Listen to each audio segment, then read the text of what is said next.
The intellectual architecture of classical Judaism spent the last 2 millennia shattered.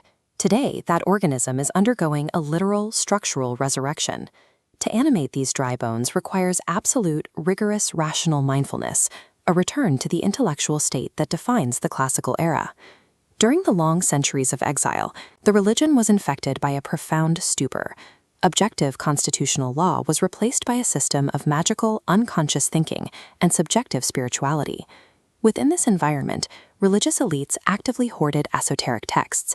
By claiming exclusive access to hidden, mystical truths, they created a monopoly on authority, effectively subjugating a public that could no longer verify the law for themselves. Curing this intellectual disease requires a mechanical, empirical process. It demands parsing physical texts, analyzing historical syntax, and verifying legal precedents, bypassing mystical feelings entirely.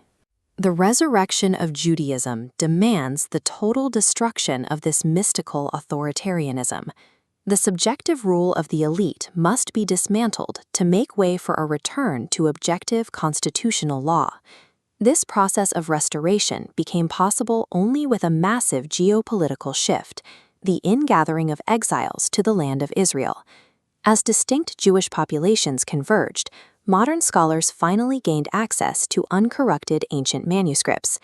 These physical texts had been safeguarded for centuries by Middle Eastern and Yemenite communities, insulated from the ideological shifts of Europe. Comparing these ancient manuscripts to the standard printed European editions of Maimonides' Mishneh Torah revealed a devastating data point. The Mishneh Torah is a comprehensive 14-volume code of Jewish law compiled in the 12th century. Over the course of the exile, the standard versions had accumulated over 10,000 errors. This comparison illustrates the corruption. 10,000 errors fall into 3 categories: simple scribal mistakes, mystical glosses bleeding into the text, and deliberate ideological interpolations. Through rigorous academic effort, scholars surgically excised these exilic corruptions, systematically replacing them with the precise language of original manuscripts. This resulting purified text now functions as the undisputed objective baseline of Jewish jurisprudence. This textual restoration is a mechanical prerequisite for a functioning legal system. By locking in the exact wording of the law, it prevents any individual judge or rabbi from manipulating the text to expand their personal power. A mathematically precise legal text is useless if the citizens it governs remain intellectually subservient to human authority. This hierarchical structure maps a doctrine known as Das Torah.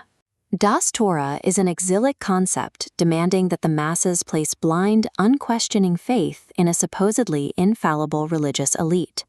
Classical Jewish jurisprudence categorically rejects human infallibility at every level of society. The system is designed as a horizontal network, where every citizen is directly bound to a central constitutional text rather than a human superior. The absolute proof of this principle is found in the Talmudic tractate of Horiat. Tractate Horiat is the specific volume of Talmudic law detailing the errors and legal liabilities of religious and political leadership, including the Great Sanhedrin. The Great Sanhedrin was the supreme court and legislative body in ancient Israel, composed of 71 judges. The law explicitly accounts for a scenario where even this highest judicial body in the nation issues an objectively wrong instruction to the public. In this scenario, the law establishes strict personal liability. If an educated citizen knows that the Supreme Court's ruling contradicts the written constitution, they are strictly forbidden from following the court's instruction. A citizen who obeys a ruling they know to be false is held personally liable and must bring their own individual korban. A korban is a physical offering mandated by the Torah to atone for specific transgressions. The authority of the Supreme Court does not shield the individual from their complicity in breaking the law. In the Maimonidean framework, blind obedience to religious authority is a legally punishable failure of personal intellectual responsibility. To ensure every citizen has the capacity to verify the law, Maimonides engineered the Mishneh Torah as a deliberate constitutional reform designed to break the rabbinic monopoly on knowledge. He achieved this by synthesizing complex, multi-layered Aramaic Talmudic dialectics into concise, declarative Hebrew. By stripping away the endless arguments and counter-arguments, the bottom-line law became instantly accessible. This accessibility triggered a fierce historical backlash. Anti-Maimonidean elites objected to the text, arguing it would allow people they deemed unqualified to read the law and render legal decisions without their supervision. This intentional demystification stripped the exclusivity from the rabbis. It made practical law the property of every citizen, regardless of status or gender. This creates a socio-political dynamic defined as freedom under the law, a state where the Constitution is supreme and no ruler, judge, or rabbi stands above it. Until a sovereign Supreme Court is successfully reinstituted, this accessible, purified text serves as the ultimate arbiter of Jewish life. By codifying the law in a universal format, Maimonides successfully transferred ultimate power from the subjective discretion of the elite to the objective, rational knowledge of the individual.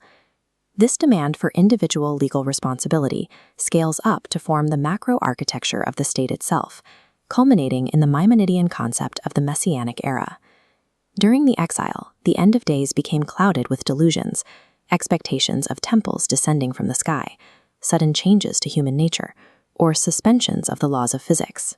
Maimonides defines the Messianic king as a political and military executive tasked with the specific material reconstruction of the state.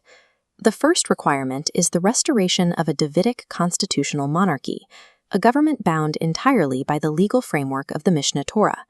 The second requirement is strictly martial, securing the national borders and successfully defending the nation against its geopolitical enemies. The third requirement is economic, re-establishing the macroeconomic and agricultural laws of the land, such as the Shemitah and Yovel. Shemitah and Yovel are cyclical sabbatical years that mandate agricultural rest and act as a national economic reset. If a leader attempts these tasks but dies before completing them, he is simply a political leader who failed to complete the required geopolitical objectives. The Messianic era is a secular, geopolitical reality. It is built entirely on rational law and requires zero supernatural intervention to achieve. The single defining variable that separates the current world from the Messianic age is absolute independence from foreign subjugation. True adherence to the Torah is impossible as long as the nation's legal system remains subordinate to a foreign power's jurisdiction. Sovereignty over the physical land is essential. The crowning achievement of this national independence is the reinstitution of the Great Sanhedrin, finally closing the loop on Maimonides' sweeping judicial reform. This sovereign power is not an end in itself. Its purpose is not global domination, nor the subjugation of other nations. The true objective of the Maimonidean state is to secure an enduring systemic peace. It is designed to eliminate the material distractions of war, famine, and oppression. In this secure, stable environment, the society is free to dedicate its resources to deep intellectual and scientific exploration. A free nation, governed by objective, rational law, and permanently liberated from tyrannical suppression, is the only environment where humanity can successfully pursue the ultimate knowledge of God.